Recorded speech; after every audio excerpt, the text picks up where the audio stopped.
Bonjour, je vous remercie d'être présent à ce webinaire. Je m'appelle Valérie Thomasin, je suis ingénieur thermicien. Alors, des webinaires ou des formations RE 2020, sans doute que vous en avez vu beaucoup pas, mais en tous les cas, ce webinaire se veut très concret. En fait, on va parler d'un cas très pratique. On va partir d'une maison d'environ 100 mètres carrés et on va voir au fur et à mesure de mes points techniques, comment la rendre conforme. Alors, pour illustrer mieux mes propos, j'ai trouvé une petite maison, qui est plutôt un petit château, pas bien, qui fait 100 mètres carrés. Ça va me permettre de vous montrer les points particuliers qu'on va aborder aujourd'hui. Alors, premier point, et première mission pour vous, récurrente, c'est le permis de construire. Le permis de construire a besoin d'un ensemble d'éléments. Et lors du dépôt, vous avez notamment besoin de l'attestation de conformité thermique. C'est notre premier travail, nous, et notre première relation avec vous. Cette attestation thermique, elle est faite à partir d'une note qui est sur la qualité, une note thermique qui est sur la qualité de l'enveloppe de la maison. Cette enveloppe de la maison, il est noté avec un BBio, la note qu'on appelle BBio, qui est en fait en nombre de points. Et on ne doit pas dépasser 73,20 points. Alors, l'objet de notre travail ensemble, c'est de trouver des solutions pour être sur un système le moins onéreux possible, un système constructif le moins onéreux possible. Alors, pour ce webinaire, on a choisi de travailler sur une maison de 100 mètres carrés, pas très grande, et faite en aglo. Donc, tous les murs sont en aglo. J'ouvre un plancher bas en ourdi polystyrène avec des dalles de compression. Donc, on ne met pas d'isolation sous choc pour une question de coût. Plancher intermédiaire en béton, isolation à l'intérieur en laine de verre classique 12 cm et une isolation de 30 cm sous comble avec, pour compléter, un ensemble de menuiseries classiquement avec un UW de 1,2 à 1,3. Ces fenêtres vont avoir peu d'impact sur notre note et on abordera un peu ce point. Alors, je pourrais répondre à vos questions si vous en avez après cette première étude. Alors, quoi dire? Si je fais une étude thermique de cette enveloppe, comme je l'ai présenté, je vais obtenir un nombre de points. Il va être de 102. Alors, effectivement, je suis bien au-dessus du maximum qui est autorisé. Premier travail que je peux avoir à faire, c'est trouver des solutions pour que le contact des planchers avec les parois soit le plus efficace possible. Ce qu'on appelle les ponts thermiques. C'est la relation notamment des planchers avec les parois verticales qui va nous créer de fortes déperditions.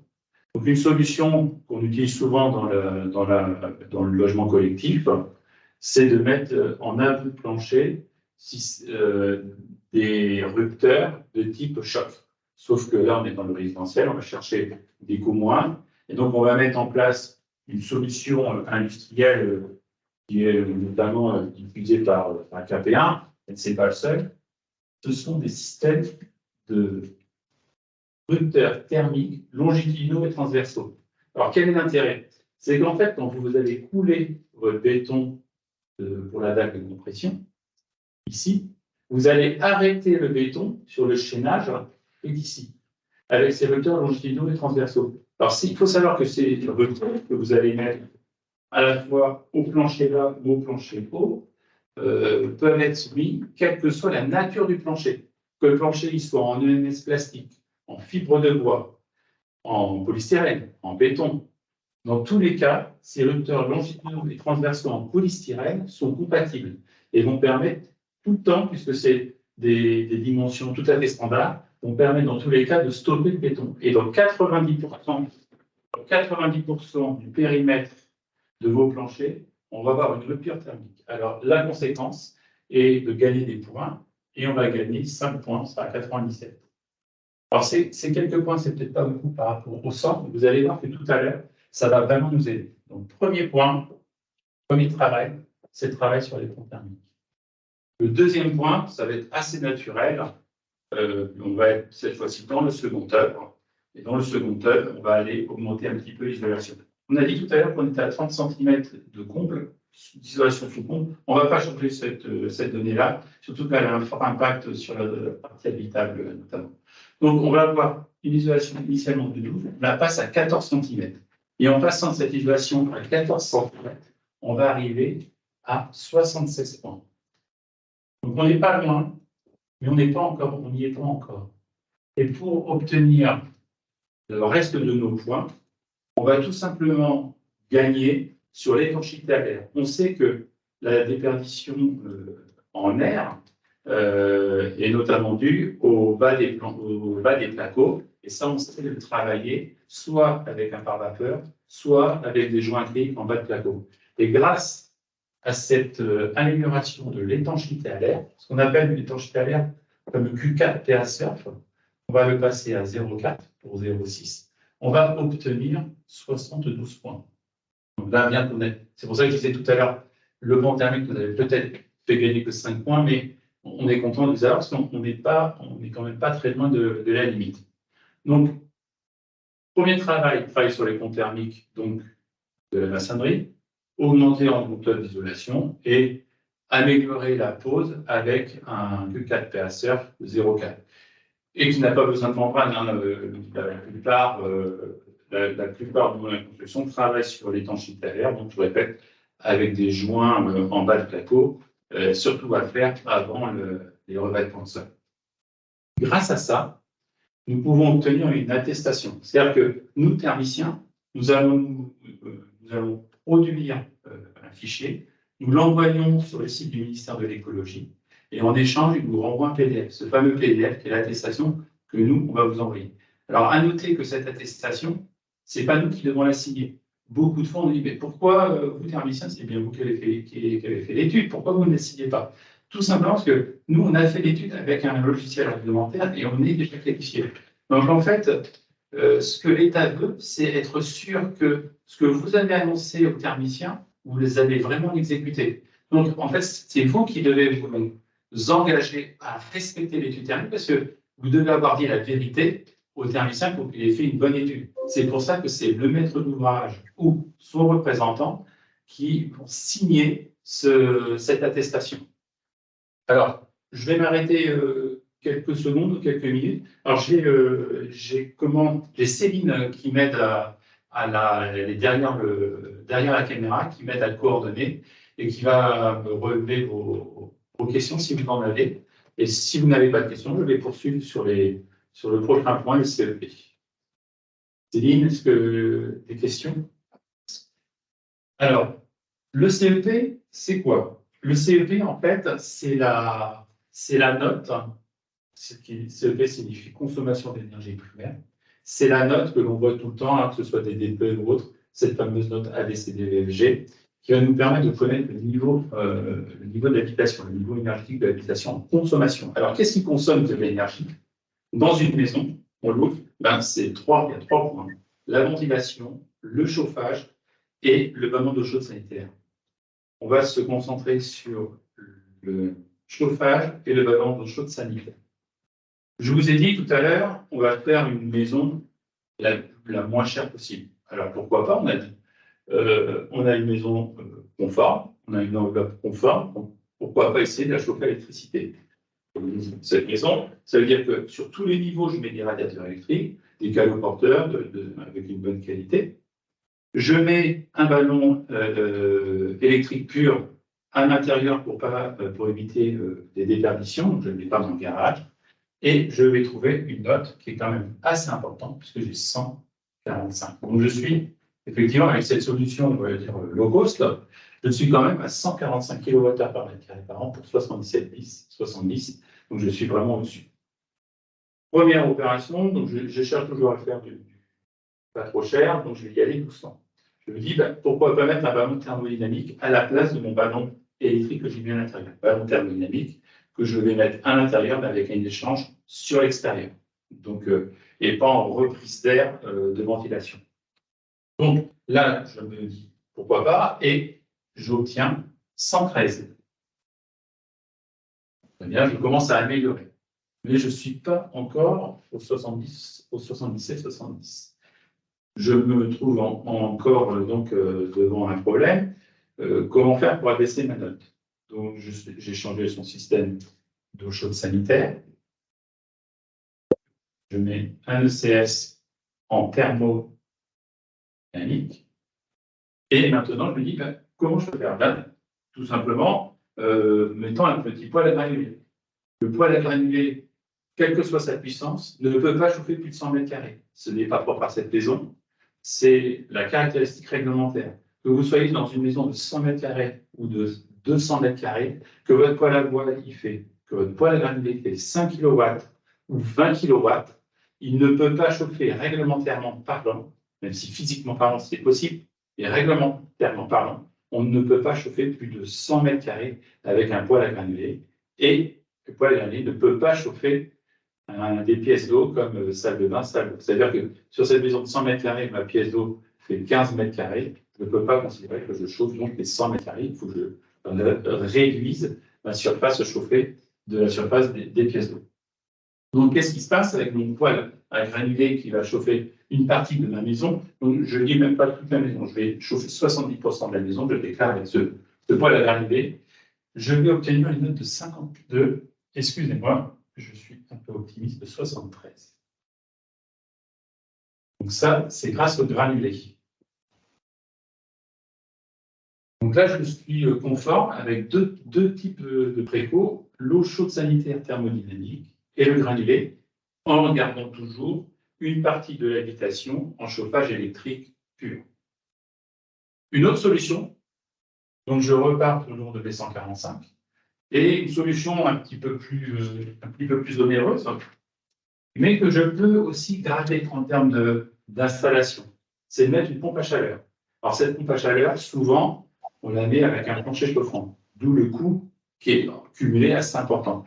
Mais rien ne nous empêche de diffuser cette chaleur avec des radiateurs. C'est-à-dire que la pompe à chaleur, si on la veut en chaleur douce, où elle est la plus, on va dire, économe, la plus efficace, c'est quand elle est sur des petites températures, donc on va mettre un plancher chauffant. Si on la met sur une température un petit peu plus élevée, pour alimenter des radiateurs, elle va avoir une efficacité un peu moins. Mais on va quand même réussir à avoir une très bonne note.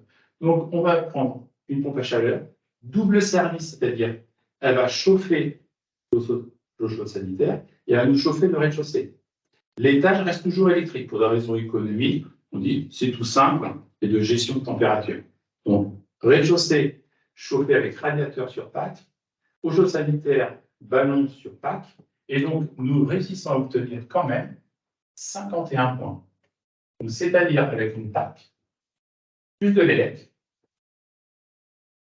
nous obtenons 51 kWh par mètre carré par an. Donc on est complètement conforme à la demande réglementaire de la législation.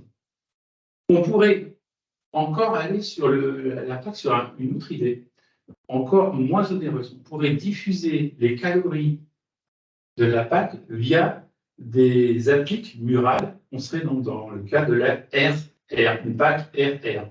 Et là, on serait sur un budget pour cette maison-là de 5 000 €, pas plus, où on aurait une PAC qui produirait toujours l'eau chaude sanitaire, qui produirait des calories diffusées avec des appliques murales. C'est beaucoup utilisé dans le sud de la France, beaucoup moins chez nous, parce que dans le sud, ils font la double utilisation, ils chauffent et ils refroidissent l'été. Alors nous, on ne ferait que chauffer, et dans ce cas, on serait un petit peu plus dégradé que ça. Attention, parce que s'il fallait qu'on déclare une climatisation, on ne serait plus conforme parce qu'on aurait une double consommation, une consommation estivale, qu'on ne compte pas, bien sûr, dans notre étude, parce qu'on est en zone H1, H2, et donc on est sur des zones qui sont avec un climat océanique et non pas un climat méditerranéen. Donc voilà, deux solutions relativement simples, moins onéreuses, un peu plus onéreuses. Je répète, avec un plancher ourdipolystyrène type UP23 ou UP19, qui est plutôt économique, sans plancher chauffant, sans dalle isolée. Donc, on reste avec un plancher ourdi polystyrène, avec directeur, comme j'ai montré tout à l'heure, et qui nous permet d'obtenir un bâtiment plutôt performant et économique en termes de consommation d'énergie. Je m'arrête quelques secondes. Si vous avez des questions, Céline va bien remonter. Cette question. Et bien, je vais entamer les 2 points tout nouveaux de la RE 2020. Donc, pour le moment, le BBO et le CLP, vous les connaissez depuis la RT 2012. Ils ont peu changé en termes de limites. Pour nous, c'est de la mécanique au niveau du BBO, mais ça ne nous a pas trop impacté. Et le CEP est toujours à peu près le même niveau, sauf qu'ils ont créé un CEP logement collectif et un CEP résidentiel. Là où avant la RT 2012, il y avait une dérogation. Là, ils l'ont vraiment ancré dans le décret. Donc, ces 2 nouveaux entrants de la RE 2020 sont significatifs en termes de qualité et d'environnement. On va d'abord parler du DH. DH, c'est quoi? C'est le degré vert. C'est le nombre d'heures pendant lesquelles la température de l'air dans ce logement va être supérieure à 26-28 degrés. Et donc, cette température, si elle est supérieure à 26-28 degrés, va commencer à créer un certain inconfort. Et donc, on a le droit à un maximum de 1250 heures. Alors, ce 1250 heures, c'est la limite réglementaire qui est imposée aujourd'hui en RE 2020. Le CEREMA, qui est un organisme d'État sur les recherches, préconise 350 heures en termes de confort. Je dirais que chez nous, 1250, c'est peut-être tolérable. Effectivement, 350, quand on est plus vers le secteur méditerranéen, c'est un objectif sans doute pas très ambitieux et qu'il faut au moins atteindre. Donc nous, 1250. Donc, comment faire? On fait, nous, une simulation thermicienne des apports solaires au travers de toutes les menuiseries. Toutes les menuiseries font passer des infrarouges solaires et vont créer une surchauffe de la maison. Attention, 1250 heures, c'est une simulation pour l'ensemble du bâtiment. Ça ne veut pas dire que les pièces les plus exposées, qui sont souvent les salles de séjour, ne seraient pas à 2000 heures. C'est une moyenne, parce que les zones les plus fraîches sont en bas, et donc elles vont baisser cette température moyenne, ce degré-là moyen. Donc, il faut être vigilant à la conception aussi. Donc, notre degré-là, pour ce projet, il est à 1350. Donc, notre projet de maison, aujourd'hui, 1350. Ça veut dire que là, 1350, je suis non conforme, mais c'est normal, je ne vous ai pas dit, et contrairement à la maquette, j'ai enlevé tous les volets. C'est-à-dire que sans les volets, je n'ai aucune protection solaire. L'été, dans les jours les plus chauds, je fais rentrer tous les infrarouges et j'obtiens 1350 heures degrés heure. Ça veut dire que je suis non conforme. Dès que je vais mettre des volets, je vais être sur 752. Vous voyez, ça baisse énormément, parce que forcément, je considère que le volet, au travers du volet, je ne peux pas laisser passer les infrarouges. Sauf que ce qui m'est autorisé par la réglementation peut être dans la logique pas très intéressant, puisque si je baisse mes volets côté salon séjour, et en plus, donc c'est une simulation sur les jours d'été, donc je suis chez moi éventuellement en vacances, je ne vais pas voir le jardin, je ne vais pas voir mon paysage, je ne vais pas voir les enfants jouer dans le jardin. Donc, est-ce que c'est intéressant d'avoir cette note exclusivement par les volets? Je pense qu'on peut aller chercher une autre solution. Et une autre solution est très efficace et assez peu connue. Et la nature recherchait, trouvait une solution au travers de la nature des vitrages. Alors, on parle de vitrages, tout ce dont je vais vous parler, ce sont des vitrages qu'on trouve en commun chez Saint-Gobain. Les vitrages. Naturellement, on prend des vitrages basse émissivité, vous avez vu ça, basse émissivité, qui réfléchissent en fait les infrarouges. Les infrarouges veulent partir de la pièce, ils sont réfléchis. Quand vous faites un test à la flamme, à l'intérieur de votre habitation, vous allez avoir 4 reflets de flamme. Les 2 premiers reflets correspondent au vert vers l'intérieur, les 2 autres vers l'extérieur. Et dans les premiers reflets, vous avez un reflet vert. Ça veut dire que l'infrarouge, la barrière infrarouge est bien à l'intérieur pour pouvoir éviter que les infrarouges sortent de la maison et vont être réfléchis. C'est pour une question d'économie d'énergie. Sauf que dans les baies vitrées sud et ouest qui sont de grandes surfaces, on a un autre problème. Là, cette fois-ci, on a un problème de surchauffe. On n'a pas un problème de déperdition, on a un problème de surchauffe. Donc, qu'est-ce qu'on peut faire? Eh bien, c'est comme si vous inversiez ce verre et vous l'avez tout de suite en image, en fait, les Velux. Si vous les regardez, les Velux depuis le sol, vous voyez un reflet bleuté, violacé. De même, sur les pare-brises, vous avez un reflet bleuté, violacé. C'est parce que le film de traitement, de reflet d'infrarouge, est cette fois-ci sur l'extérieur pour éviter un excès d'apport de chaleur. Et donc, cet excès d'apport de chaleur, si on le maîtrise bien, on va pouvoir atteindre quelque chose de très intéressant, puisqu'on peut atteindre 603. C'est-à-dire qu'avec les volets fermés, avec la difficulté à voir votre apport de volets fermés quand même, et une solution avec un verre traité infrarouge, nous pouvons atteindre un confort bien supérieur. Et alors, quel est le coefficient? Parce que souvent, on parle de UW. C'est le UW, c'est la performance de la fenêtre. Le U, c'est la performance du verre. Et là, je vais vous parler du SW. Le SW, c'est la performance du verre à laisser passer plus ou moins les infrarouges. Et là, nous allons arriver sur un SW de 0,2. Ça veut dire qu'on va laisser passer que 20% du flux d'infrarouge au travers. Attention, je n'ai pas dit une lumière visible, j'ai dit lumière infrarouge. C'est-à-dire que le verre n'augmente pas sa capacité à faire du miroir.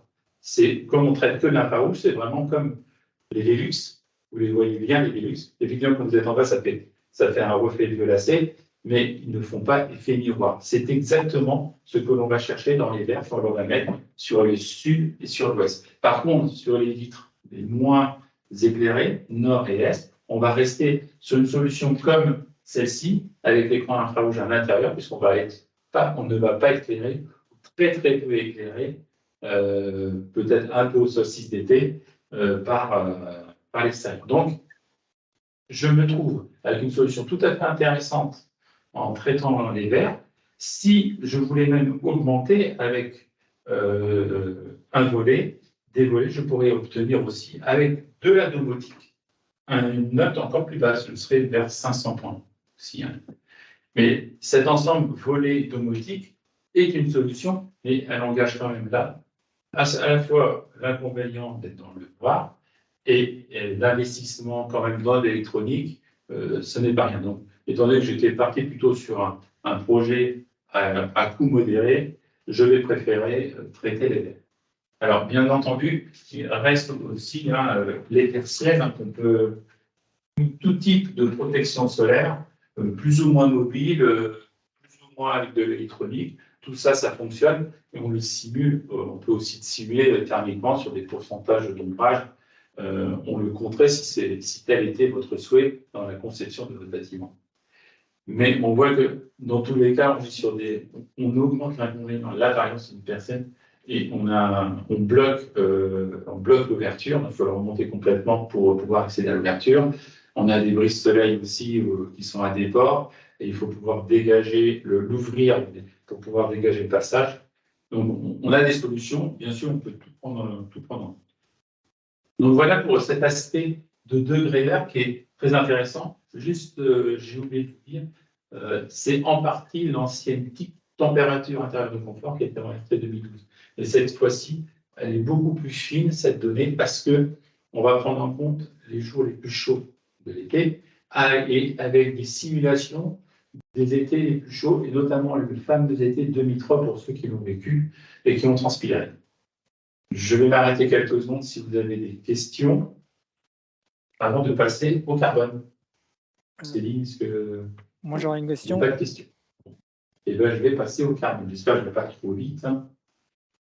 Le carbone, c'est quoi? Donc, vous avez un indice carbone construction et un indice carbone énergie. Aujourd'hui, je ne vais parler que d'indice carbone construction, car l'indice carbone énergie, en fait, il aurait pu être abordé si on parlait de gaz. En réalité, tout le monde a plié la solution gaz. On ne veut plus faire de gaz, mais justement, ça avait un impact sur l'IC énergie. Et en réalité, c'est pas que le gaz était interdit, c'est que l'IC énergie était impacté par le gaz. Il y a beaucoup de carbone et on ne pouvait plus le faire passer. Donc, je me concentre sur l'IC, l'indice carbone construction, IC, indice carbone construction. C'est quoi? C'est en fait cette maquette, elle a un poids carbone. C'est-à-dire que tous les matériaux qui ont été mis à l'intérieur ont été fabriqués. Cette fabrication a émis du CO2 et ce CO2 pèse. Et il pèse 661,8 au maximum si je veux être conforme.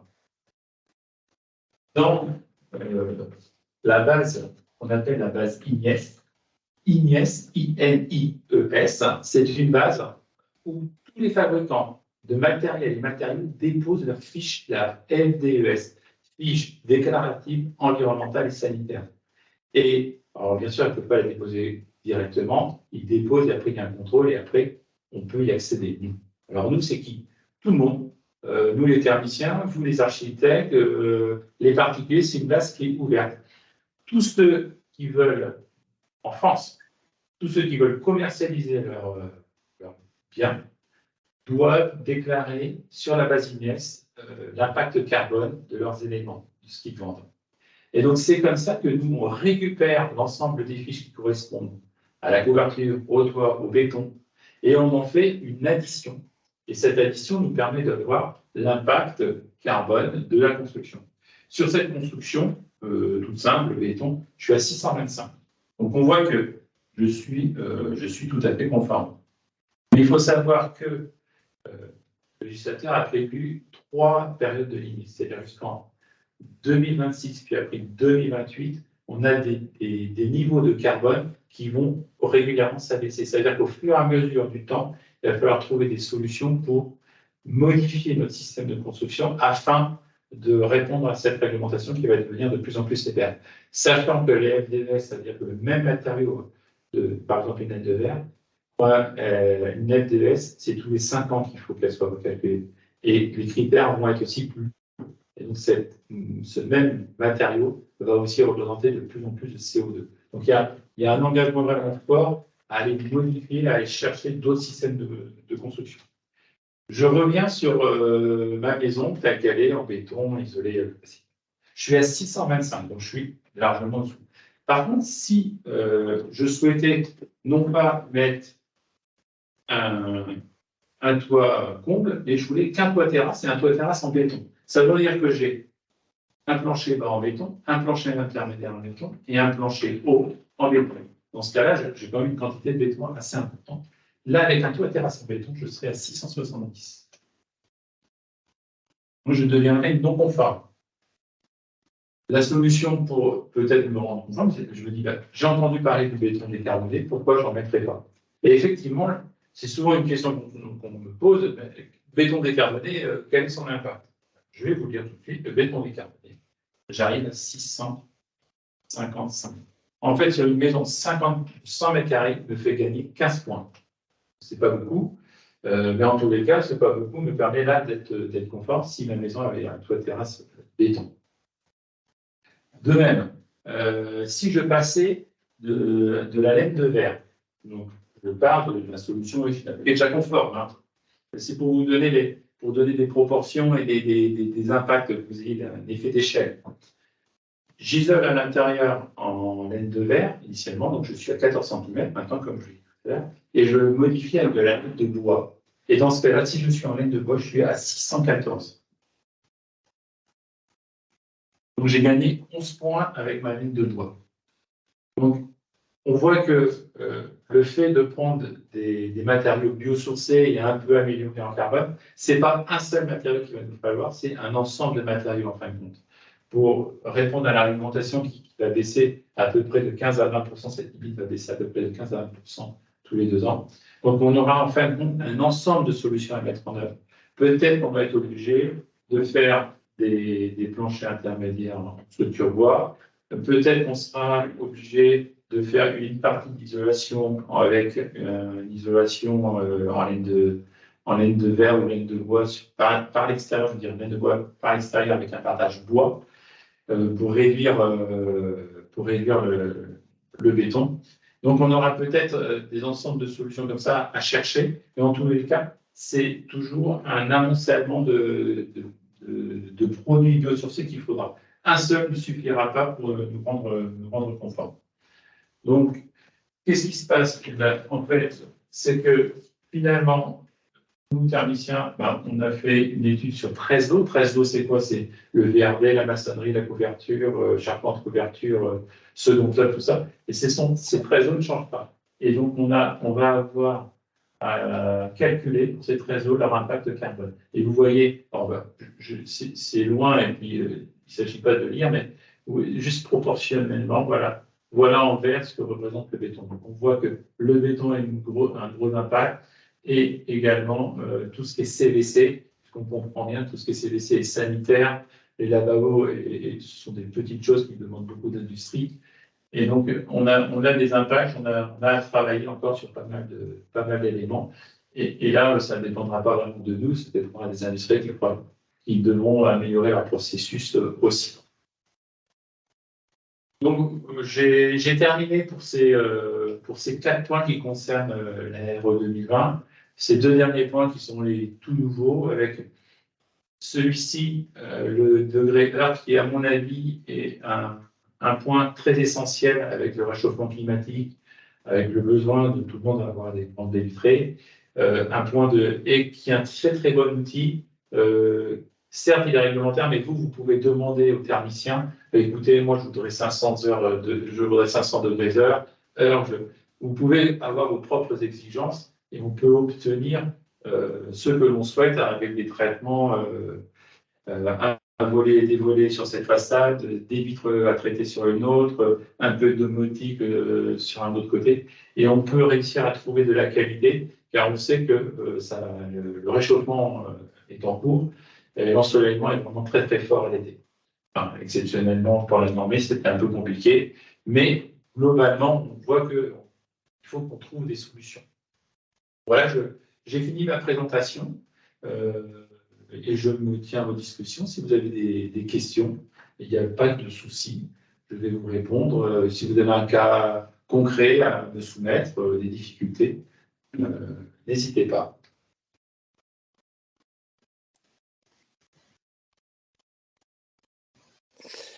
C'est ouais, ok.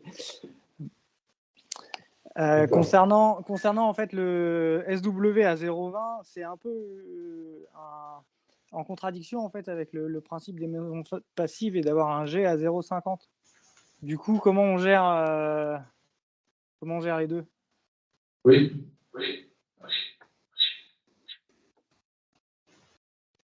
Alors, c'est tout à fait exact. En fait, nous, thermiquement, je ne vais pas préciser, mais on sait faire, en fait, pièce par pièce, la différence entre les apports et les déperditions.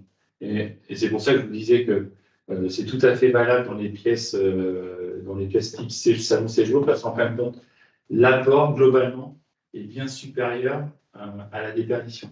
Sachant que, comme on a des volets tout de même, la déperdition, en réalité, si on parle que de la fenêtre elle-même, elle est déperditive, un peu plus déperditive parce qu'il n'y a pas l'écran infrarouge, comme je montrais pour l'intérieur. Mais comme on a un volet, en réalité, on n'a pas d'impact, on a très peu d'impact sur la déperdition.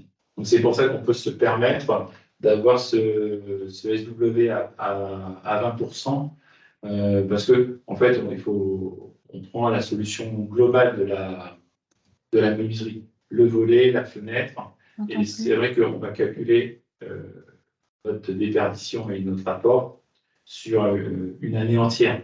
Donc, quand on dit cette solution est meilleure que mettre l'infrarouge à l'intérieur, elle a vraiment été évaluée.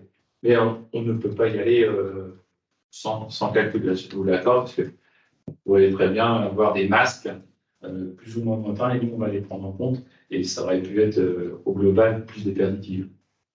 Donc, il y a vraiment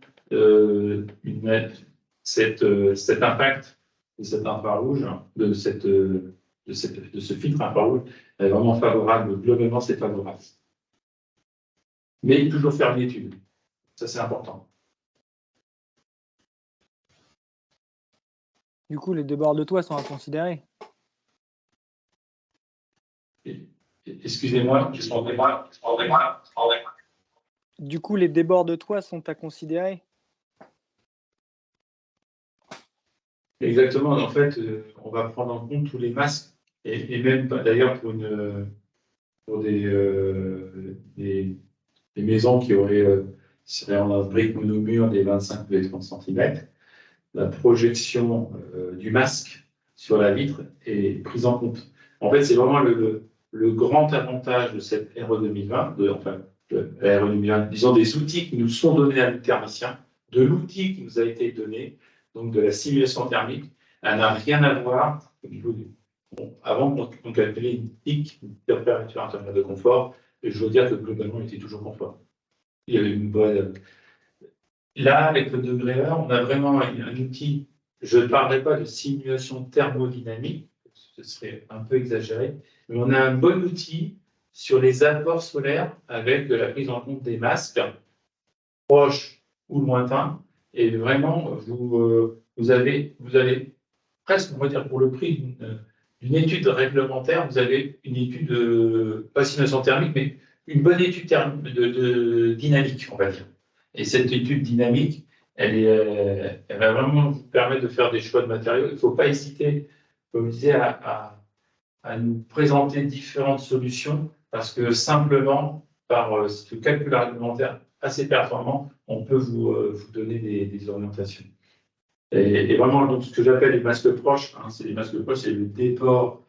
Si on est sur des menuiseries en mur intérieur avec des murs épais, on a un masque proche forcément et qui va varier en fonction de l'orientation du bâtiment. Donc ça veut dire qu'on va compter les masques proches en fonction de l'orientation de la paroi. Il n'y a pas de moyenne en fait. C'est fenêtre, paroi par paroi. On va calculer les masques. Donc il y a vraiment une finesse de calcul pour ce calcul réglementaire qui est très intéressant aujourd'hui. Et il faut vraiment vous appuyer dessus pour anticiper la qualité dans le séjour.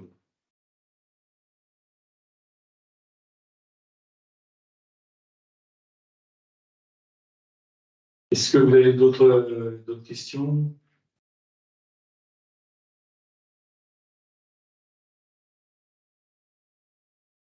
Question, c'est non. Alors, donc je le disais tout à l'heure, Céline va vous envoyer un questionnaire pour voir quels sont les points techniques que vous voudriez aborder. Nous, on a une orientation là sur tout ce qui est ventilation. Vous savez que la RE 2020 impose un contrôle ventilation. Aujourd'hui, on s'est aperçu que, alors déjà, il y avait des tests l'année dernière, dans le monde de la construction, ils ont fait des tests.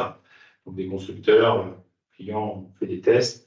Et en fait, 100% des systèmes de ventilation, ou du moins des contrôles de ventilation comme doit être fait le contrôle de ventilation selon le protocole RE 2020. Donc, si vous téléchargez le protocole ventilation RE 2020, vous allez voir les fiches de contrôle. Et en fin de compte, ces fiches de contrôle sont les moyens de contrôler, quels sont les points contrôlés. On voit qu'il y a, on a observé que 0%, on va dire 100% des systèmes sont non conformes. Et parce que la conception n'a pas été réalisée, c'est-à-dire que ça a été mis on a donné à l'électricien le soin de faire le système de ventilation. Il y a eu des mauvais choix techniques, on a mélangé de l'hydro avec de l'auto. Les couches d'extraction ne sont pas les bonnes en fonction de la fonction de l'habitation, de la pièce d'eau. Salle de bain, salle d'eau, toilette, salle d'eau, cuisine ouverte. Donc tout ça, font que ça a des débits, il y a un besoin de débit différent. Les gaines de ventilation qui sont sur le moteur, qui sont scotchés et non pas cerclés. Enfin, tout ça, et souvent, le gros souci, c'est des gaines de ventilation qui sont trop longues. Donc tout ça, on souhaitait l'aborder, mais si vous avez d'autres dans le questionnaire, vous allez savoir si vous avez d'autres demandes, on les abordera bien entendu. Donc, sur ce premier point RE 2020, j'espère que au travers de ce projet, je dirais, low cost, donc avec un budget resserré sur la conception, j'espère vous avoir donné des outils de choix et de pouvoir vous donner des échelles d'impact. En fin de compte, parce que c'est vrai que bon, des fois, vous avez été un bah oui, ça fait ça, mais en fait, vous n'avez pas la notion de oui, ça m'apporte 5 points, ça m'apporte 100 points. Est-ce que si je dépense 1 000 euros, ça m'apporte un petit peu ou ça m'apporte beaucoup?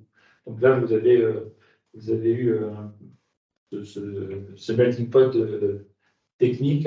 Et j'espère que vous aurez de quoi alimenter vos prochaines conceptions. Voilà, je vous remercie d'avoir assisté à ce webinaire. On vous enverra dans 2 mois donc, une prochaine invitation. Et d'ici là, Céline vous enverra un questionnaire. Merci beaucoup à tous.